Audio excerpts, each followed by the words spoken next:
कहानी की शुरुआत में हम तीन दोस्तों को देखते हैं जो स्कूल के स्टूडेंट्स थे, जिनमें एक का नाम सोई था। ये तीनों एक चर्च में आकर हाथ में मोमबत्तियां लेकर एक साथ वादा करते हैं कि आज रात अपनी जान लेकर हम मरने वाली हैं। फिर ये कागज पर अपनी जान लेने का आखिरी नोट लिखती है और उस पर अपना अपना खून भी डालती है और मजीद उस पर हाथ रख के कसम खाती है। अभी वो ये कर ही रही थी कि तभी चर्च का दरवाजा कोई खटखटाता है, जिस वजह से तीनों काफी घबरा जाती है। इसी दौरान हम दूसरी तरफ स्कूल के बाहर एक लड़की को देखते हैं जो अपनी बहन यूंजू के आने का इंतजार कर रही थी, लेकिन तभी छत से कूदकर उसकी बहन यूंजू अपनी जान ले लेती है, जिस वजह से उसकी बहन काफी डर भी गई थी, साथ ही उसे काफी दुख भी होता है। वो जोर जोर से चिल्लाने लगती है। अगले दिन हम उन तीनों लड़कियों यानी सोई और उसके दोस्तों को स्कूल के ऑफिस में देखते हैं, जो कल रात मरने का प्लान बना रही थी। तीनों ही जिंदा थी, जिसका मतलब कि किसी ने भी अपनी जान नहीं ली थी। यह स्कूल की प्रिंसिपल उन तीनों से जानकारी लेने लगती है कि आखिर यूंजू ने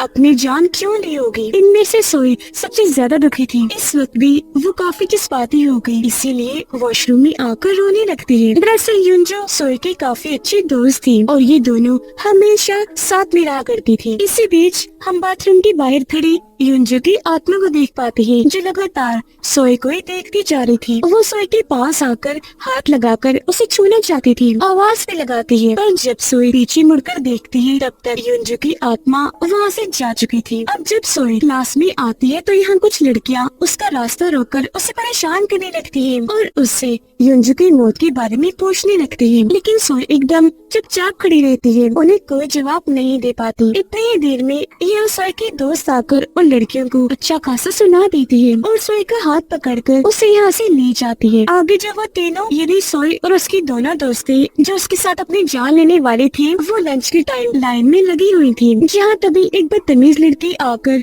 उन्हें फिर से परेशान करने लगती है। वो कहती है कि मुझे लगता है सोई कुछ छुपा रही है और ये यूंजू की मौत के बारे में जरूर कुछ जानती है, जो कहकर वो फिर से सोई से सवाल जवाब करने लगती है, जिस पर सोई की दोस्त उसके मुंह पर जोरदार थप्पड़ मारती है और उसे कहती है कि आइंदा के बाद इसे परेशान मत करना, वरना मैं तुम्हारी शिकायत प्रिंसिपल को कर दूंगी। अगले दिन सोई अकेले ही लाइब्रेरी में जाकर जमीन पर बैठी होती है। वो काफी उदास लग रही थी क्योंकि यूंजू की मौत की वजह से अभी भी काफी दुखी थी, लेकिन तभी यहाँ उसकी दोस्त आकर उसे संभालती है। सोई उसे बताती है कि कल रात मैंने यूंजू को भी हमारे मरने अपनी जान लेने के बारे में बता दिया था, तो मेरे ख्याल से उसकी मौत हमारी वजह से हुई, क्योंकि वो मुझसे बहुत प्यार करती थी, तो मैं मर गई थी, इसीलिए उसने भी अपनी जान ले ली। यानी कि मरने का प्लान बनाया इन तीनों ने था, लेकिन सिर्फ वो ही मरी, जबकि इन तीनों ने अपनी जान नहीं ली। ये अभी तक जिंदा है, हालांकि इन्हें भी मर जाना चाहिए था। अब रात को से जब सोने की कोशिश कर रही थी तो बार बार उसे यूंजू के मरने का ख्याल आ रहा था कि कैसे उसने छत से कूदकर अपनी जान ली होगी और उसका खून ही खून हो गया होगा। अब इस वजह से सोई की नींद भी उड़ गई थी। अगले दिन सोई यूंजू के फ्यूनरल पर जाती है, यानी जब उसे दफनाया जा रहा था। यह यूंजू की बहन सोई को रोककर उससे पूछने की कोशिश करती है कि आप मुझे यूंजू के बारे में बताएं, उसने अपनी जान क्यों ली? मैं अपनी बहन को जानती हूँ, वो ऐसा कभी नहीं कर सकती थी, उसने तो उस रात मुझसे मिलने का वादा किया था, तो बताइए भला उसने ऐसा क्यों किया? अब सोई उसकी बातें सुनती तो है, लेकिन बगैर कुछ बताए वहाँ से चली जाती है। घर जाने के लिए जब वो बस में बैठी थी तो यूंजू के साथ गुजारे वक्त को याद करने लगती है कि हम साथ में कितना खुश रहा करती थी, जो सब याद करके वो काफी जज्बाती हो गई। फिर से उसकी आंखों में आंसू आ जाते हैं। अगले दिन स्कूल के सारे बच्चे चर्च में यूंजू के लिए दुआ करते हैं ताकि उसकी आत्मा को सुकून मिल सके। अब सोई उस जगह के पास जाती है जहाँ पर यूंजू ने अपनी जान ली थी। वो यहाँ भी उसकी बातें याद करने लगती है कि हम दोनों एक साथ वक्त गुजार के कितना खुश रहा करते थे। यहाँ हमें उनके पुराने वक्त का एक सीन भी दिखाया जाता है जहाँ इनकी दोस्ती इतनी गहरी थी कि वो हमेशा ये वादा करती थी कि हम हमेशा साथ साथ रहेंगे। ये सोचकर सोई आगे बढ़ ही रही थी कि तभी उसकी दोस्त आकर उसे रोक लेती है, कहने लगी कि हमने यहाँ न आने का वादा किया था, तो फिर तुम यहाँ क्यों आ गई? खैर जो भी है, चलो मेरे साथ, जो कहकर वो सोई को अपने साथ ले जाती है। अब यहाँ छत पर यूंजू की आत्मा खड़ी थी जो उन दोनों को जाता हुआ देख रही होती है। अगले दिन सोई जब क्लास में थी तो देखती है कि अचानक उसकी उंगली से खून निकलना शुरू हो गया है, फिर पूरा हाथ ही खून से भर गया, जो देखकर वो काफी डर गई। एकदम चौंक कर आवाज निकालती है, जिस वजह से सारी लड़कियां उसे देखने लगती हैं। अब जब सोई दोबारा से अपना हाथ देखती है तो वहाँ कोई खून नहीं था, जिस वजह से उसे काफी हैरत हुई। क्लास खत्म होने के बाद सोई और उसके दोस्त जब बाहर जा रही थी तो वहाँ एक शीशे के दरवाजे पर सोई और उसके दोस्तों के नाम लिखे थे, साथ में ये भी कि ये लड़कियां युंजू की मौत के बारे में छुपा रही हैं। उस बारे में ये सारी सच्चाई जानती हैं।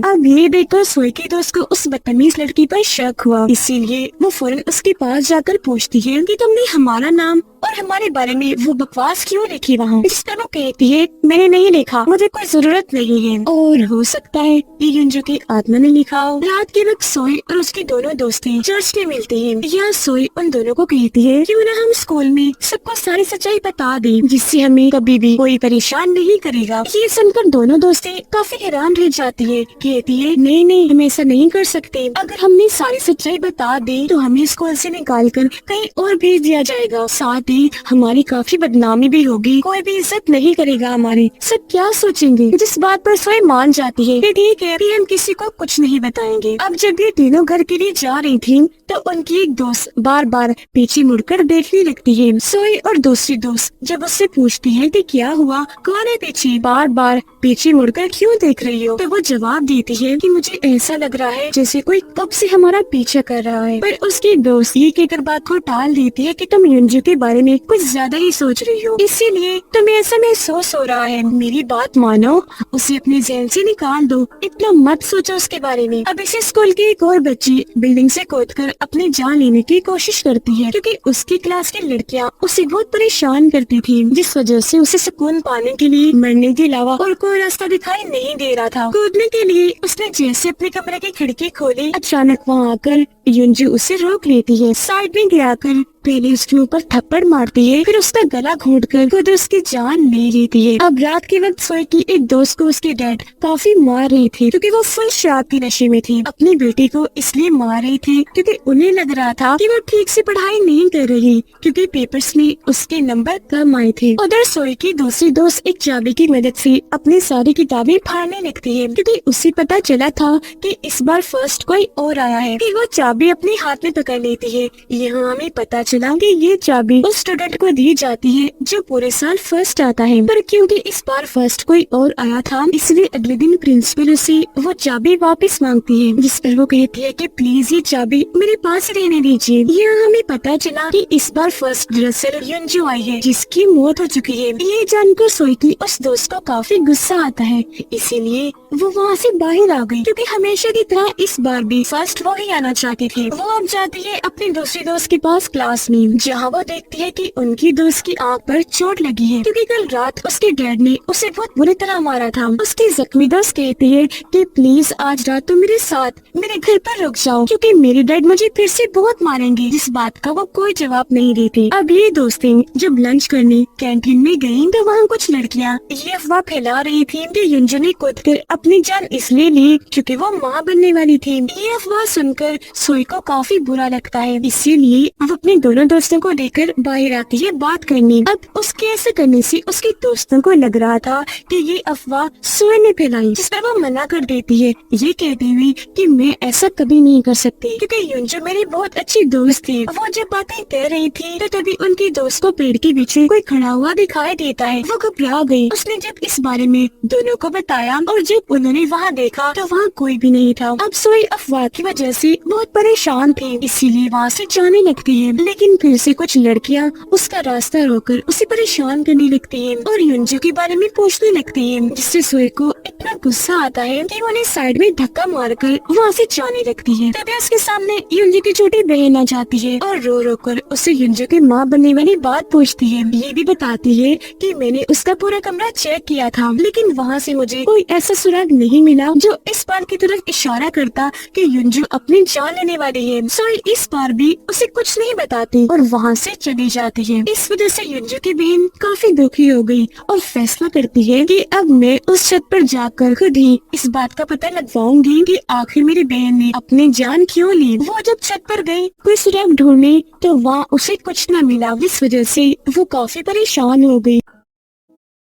उसे इतना दुख होता है कि वो भी छत पर आकर कूद कर अपनी जान लेने का फैसला करती है। लेकिन तभी पीछे से युंजू की आत्मा आकर अपनी बहन को खींचकर उसकी जान बचा लेती है। अब हमें कुछ वक्त पहले का सीन दिखाया जाता है जब सोए की दोनों दोस्तें उसकी जिंदगी में आए थे तो वो युंजू को कम टाइम लेने लगी थी, यानी ज्यादातर अपनी उन दोनों दोस्तों के साथ ही रहती थी, जबकि उनके आने से पहले युंजू और सोए हमेशा एक साथ रहा करती थी। अब उसकी दूरी की वजह से युंजू को काफी बुरा लग रहा था। इन दिनों सोए का एक लड़का भी दोस्त बन गया था जो दोनों एक दूसरे को पसंद करने लगे थे। वो एक साथ बहुत खुश थी, इसलिए चोरी चोरी उन दोनों ने शादी कर ली। कुछ दिन के बाद पता चला कि सोए माँ बनने वाली है। अब जब ये बात सोए के हस्बैंड की मॉम को पता चली कि मेरे बेटे ने एक तो छुट्टी से शादी कर ली और दूसरा उसकी वाइफ माँ बनने वाली है, तो उसे बहुत बुरा लगा, क्योंकि वो नहीं चाहती थी कि इसी स्कूल में पढ़ने वाली लड़की मेरे बेटे की वाइफ बने और उसके बच्चे की माँ। तो इसीलिए वो सोए को हॉस्पिटल लेकर गयी, जहाँ उन्होंने उसके बच्चे को मरवा दिया। इस बात से सोए को बहुत दुख हुआ और जब उसने ये बात अपने हस्बैंड को बताई कि तुम्हारी मॉम ने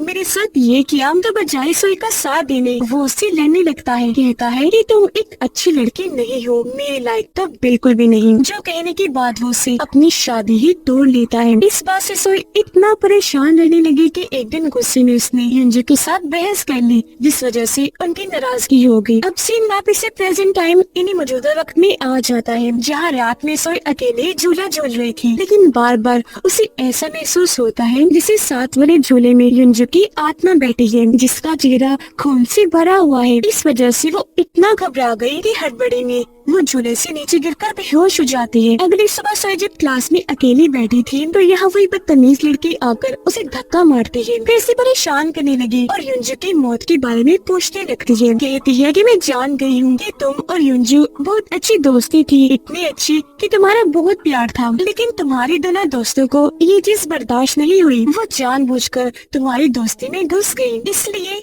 ताकि युंजू हर वक्त टेंशन में रही, उसका पढ़ाई में दिल न लगे, जिस वजह से उसकी फर्स्ट पोजीशन न आई, और तुम्हारी वो दोस्त जो हमेशा फर्स्ट आती थी हर बार की तरह वही फर्स्ट आई, तो इसी वजह से तुम ही युंजू की मौत के जिम्मेदार हो। तुम्हारी ये टेंशन लेने से उसने परेशान होकर अपनी जान ली। ये सुनकर सोए को बहुत दुख होता है, इसीलिए वो यहाँ से चले जाती है। उसके जाने के बाद वहाँ युंजू की आत्मा आ जाती है और पीछे से उस लड़की पर हमला करके उसका मुँह पकड़ लेती है, दम घोटकर जान से मारने की कोशिश करने लगती है। असल में युंजू की आत्मा ऐसा इसलिए कर रही थी क्योंकि ये बदतमीज लड़की बार बार सोए को परेशान कर रही थी, ताकि वो इसकी बातों से तंग आकर टेंशन लेकर अपनी जान ले ली। कुछ देर के बाद सोए जब क्लास में वापस आई तो वो लड़की वहाँ से गायब थी, जो देखकर उसे काफी हैरानी हुई। फिर अब स्कूल में ये अफवाह फैल गई थी कि युंजू ने इसलिए अपनी जान ली क्योंकि सोए उसको छोड़कर अपने दोनों दोस्तों के साथ वक्त गुजारने लगी थी। इन सब बातों का सोए पर काफी बुरा असर पड़ता है, वो बहुत दुखी हो गई और बस इसी के बारे में हर वक्त सोचने लगती है। इतना परेशान हो गई थी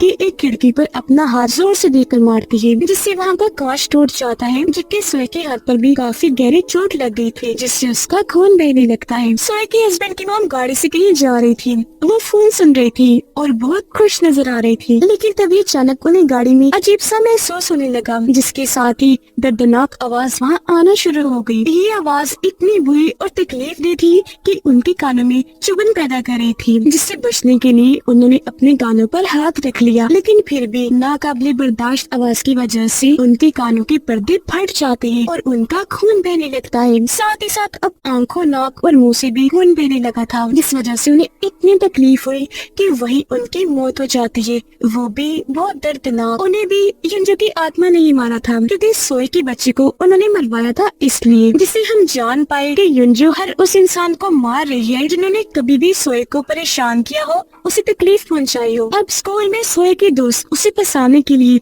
लड़कियों को कह रही होती है कि उस रात छत पर युंजू के साथ सोए भी थी। उन दोनों ने एक साथ मिलकर अपनी जान लेने का फैसला किया था, लेकिन मरी तो सिर्फ युंजू ही, जबकि सोए ने उसके साथ बेईमानी की और उसने अपनी जान नहीं ली। ये बताने के बाद जब वो वॉशरूम में आई तो उसके सामने युंजू की आत्मा आ जाती है, जो खून से लथपथ थी, जिससे वो इतना डर गई कि पीछे जाके गिरती है।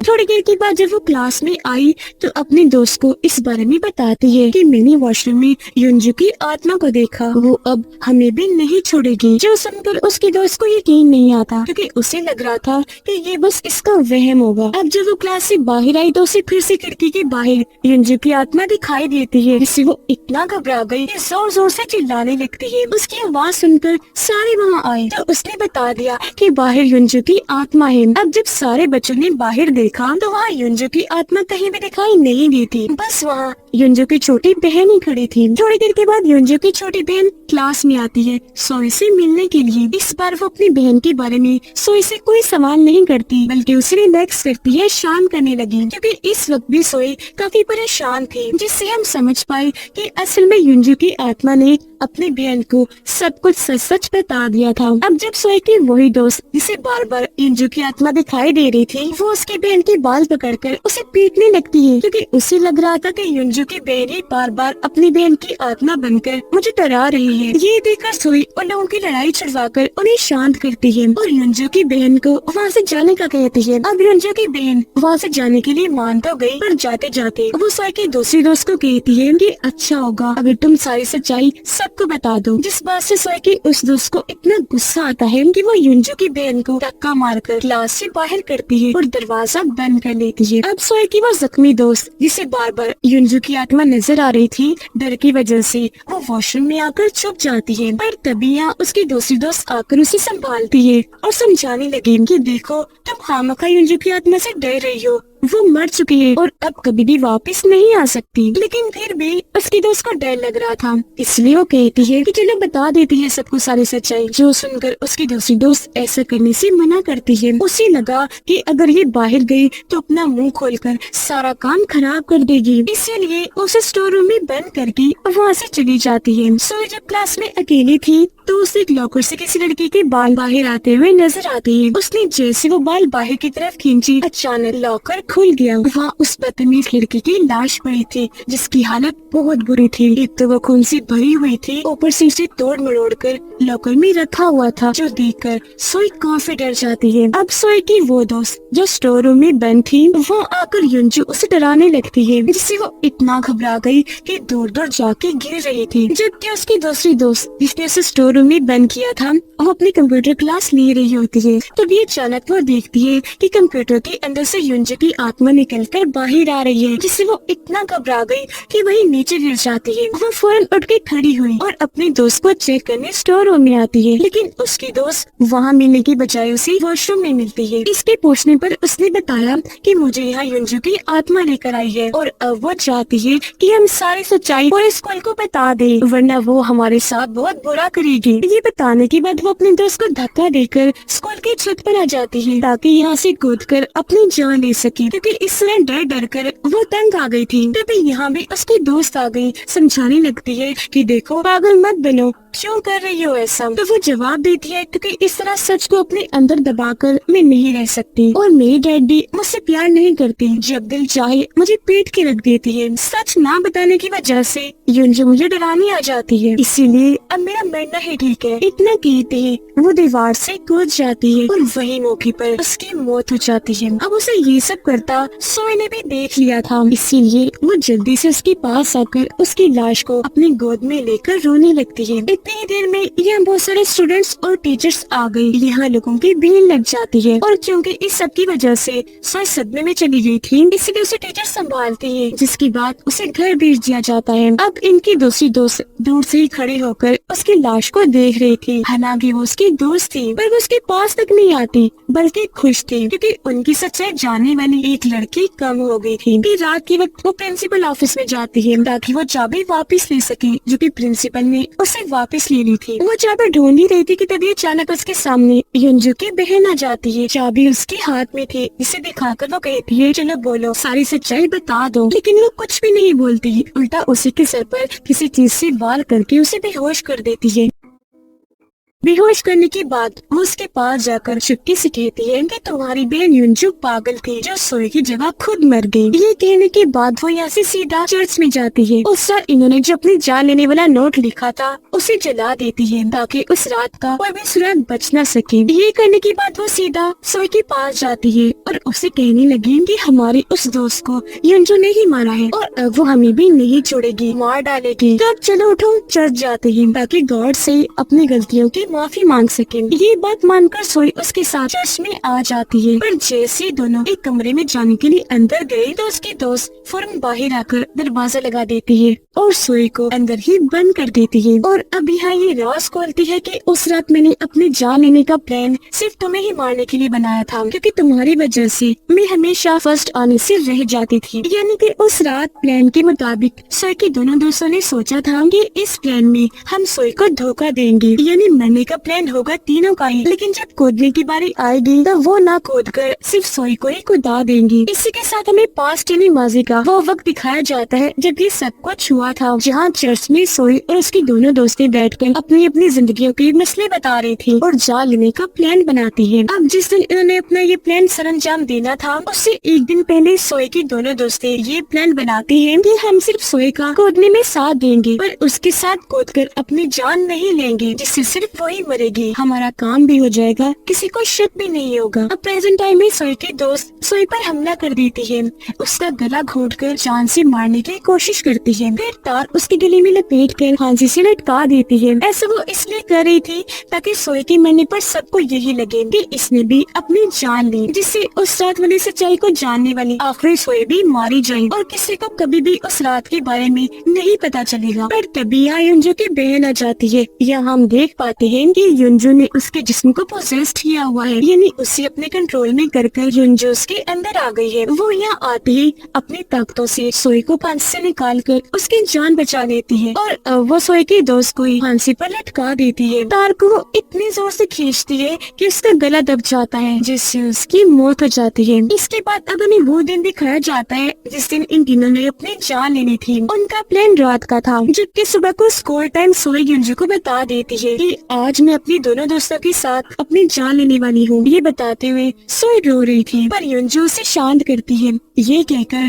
कि तुम मेरी बहुत अच्छी दोस्त हो, मैं तुमसे बहुत प्यार करती हूँ, तुम्हारे बगैर रह नहीं पाऊंगी, तो मैं भी तुम्हारे साथ इस प्लान में शामिल हूँ, आज अपनी जान ले लूंगी। अब इस रात जब वो तीनों अपनी जान लेने का वादा कर रही थी तो तभी किसी ने चर्च का दरवाजा खटखटाया था और ये वही सीन था जो हमने शुरुआत में देखा था। उस वक्त हमें ये दिखाया नहीं गया कि उस वक्त दरवाजे पर कौन था, तो अब हम यहाँ जान पाए कि उस वक्त वहाँ युंजू आई थी। सबसे आखिर में वो इसलिए आई थी क्योंकि आने में उसे देर हो गई थी। वो भी आकर अपना खून उस कागज पर डालती है और अब ये चारों एक साथ मरने का फैसला करती है। हालांकि यहाँ सोई युंजू को ऐसा करने से मना भी करती है, लेकिन उसका कहना था कि मैं जीते जी भी और मरने के बाद भी हमेशा तुम्हारे साथ रहना चाहती हूँ, तो उसकी बात वो नहीं मानती। इसके बाद वो चारों लड़कियाँ छत पर एक दूसरे का हाथ पकड़ के खड़ी हो जाती हैं ताकि कूदकर अपनी जान ले सके। लेकिन तभी सोई के एक दोस्त बेईमानी कर देती है, वो युंजू का हाथ छोड़ देती है, जिससे युंजू नीचे भिंडी लगती है। जब तक सोई इस बात को नोटिस करती है काफी देर हो चुकी थी। हालांकि उसे बचाने के लिए सोई युंजू का हाथ भी पकड़ती है, लेकिन तब तक वो नीचे कूदकर मारी जाती है। ये देखकर हमें पता चला कि सोई की दोनों दोस्तें चाहती थी कि युंजू और सोई दोनों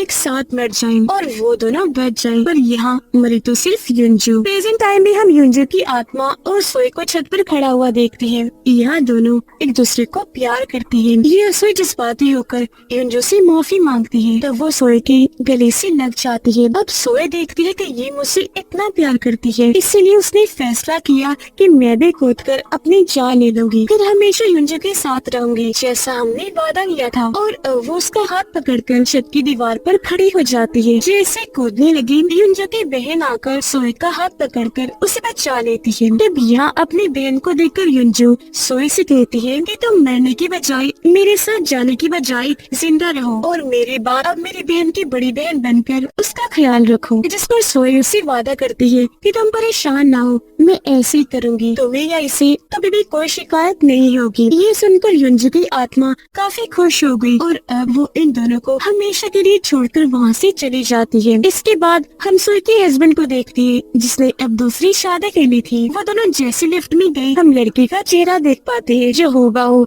युंजू जैसा लग रहा था, जिसका मतलब कि युंजू ने इसको भी पोजेस्ट कर लिया है और अब वो इस लड़के के अंदर आ चुकी है, क्योंकि यहाँ वो उसके हस्बैंड से सोई का बदला लेने आई थी जिसने सोई के साथ इतना बुरा किया था। और इसी के साथ इस फिल्म की कहानी इधर ही खत्म हो जाती।